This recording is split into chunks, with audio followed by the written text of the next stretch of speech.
To make a 3 treble crochet cluster, yarn over twice. Insert the hook into the stitch. Yarn over and pull up a loop. Yarn over and pull through 2 loops.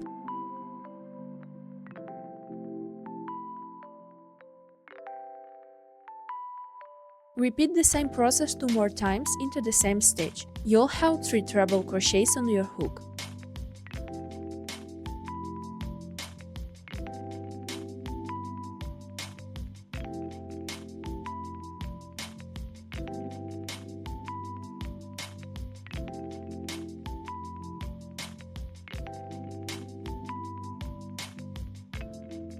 Yarn over and pull through all 4 loops on the hook to close the cluster.